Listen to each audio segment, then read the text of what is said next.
नमस्कार मित्रों, आप देखना शुरू कर चुके हैं बर्ड स्वराज न्यूज। गो प्रणाम, बंदे को मातरम, भारत माता की जय।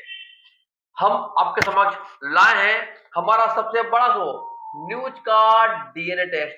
तो आज हम एक डीएनए टेस्ट करने वाले हैं भारत की सड़कों का, जिसपे कितने ही लोग काल के ग्रास में समा गए। हमारी भारत की सड़कें ऐसी हैं कि जिससे कि कई परिवार उजड़ गए, कई घर उजड़ गए, कितने ही घरों के चिराग बुझ गए।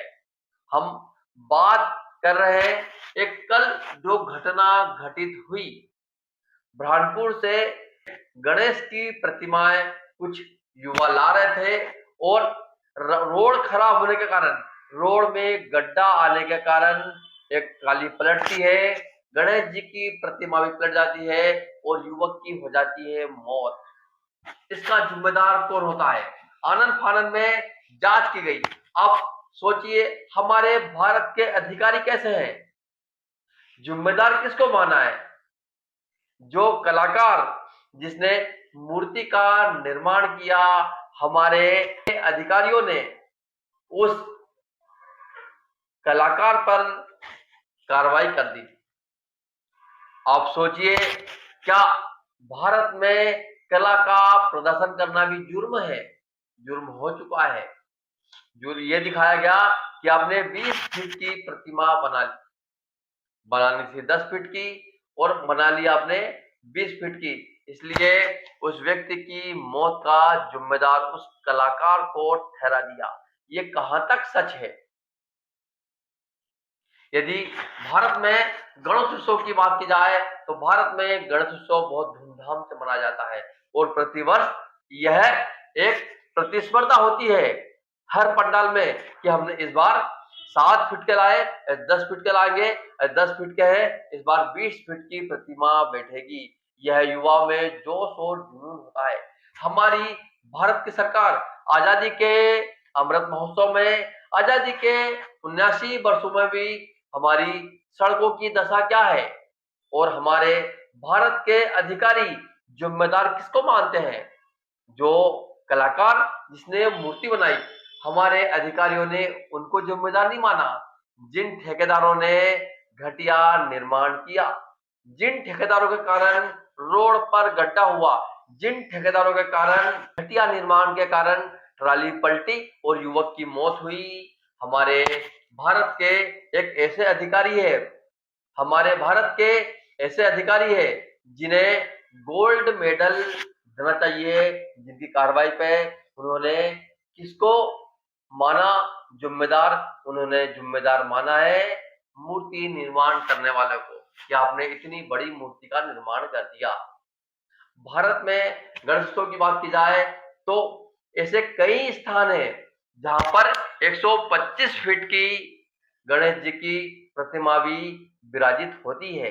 तमिलनाडु में एक ऐसा स्थान भी है जहां पर 125 फीट की गणेश जी की प्रतिमा विराजित होती है।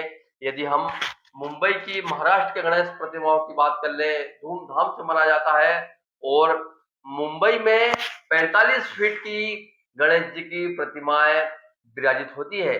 तो क्या जिन्होंने 45 फीट की गणेश प्रतिमा का निर्माण किया, क्या उन सभी कलाकारों पर कार्रवाई होगी या फिर एक बेचारे इस गरीब कलाकार पर ही कार्रवाई होकर रह जाएगी? आप सोच सकते हैं हमारा भारत का सिस्टम कैसा सिस्टम है। आज आजादी के 79 वर्षों के बाद भी हम भारतवासियों को सही सड़कें नहीं मिल पाती है, कितने एक्सीडेंट हो जाते हैं। लेकिन हमारे ऐसे अधिकारी जो जिम्मेदार किसको ठहराते हैं? मूर्ति बनाने वाले को ही जिम्मेदार ठहरा दिया और उसका कारखाना सील कर दिया। कारखाना सील करना चाहिए था। जो पीओपी से जो मूर्ति का निर्माण होता है, जो कितना घातक होता है, पीओपी पानी में घुलता नहीं, सालों तक पड़ा रहता है और कितने ही जले जीवों की हत्या हो जाती है पीओपी के कारण। लेकिन हमारे अधिकारी उन पीओपी बेचने वाले पर कोई कार्रवाई नहीं करते। क्यों? क्योंकि हो सकता है टेबल के नीचे से क्या मिलता है यह जनता को पता है। लेकिन कार्रवाई किस पे होती है? होना चाहिए थी कार्रवाई ठेकेदार पर, होना चाहिए थी कार्रवाई पीडब्ल्यूडी विभाग पर, लेकिन कार्रवाई की गई है। जो कारीगर आप देख सकते हैं, यह है आजादी का अमृत महोत्सव और यह है घटना। घटना ऐसी होती है, लेकिन कार्रवाइयाँ किस पे होती है? आप खुद बताइए, आप खुद कमेंट करके बताइए, इसमें जिम्मेदार कौन है? क्या वाकई में कलाकार जिम्मेदार है जिसने 20 फीट की मूर्ति बनाई गई थी, या जिम्मेदार रोड बनाने वाला ठेकेदार है, या जिम्मेदार पीडब्ल्यूडी विभाग है? आप कमेंट करके बताइए, इसमें गलती किसकी है? उस युवक की मौत का जिम्मेदार कौन है? आप सभी मित्रों का बहुत बहुत धन्यवाद।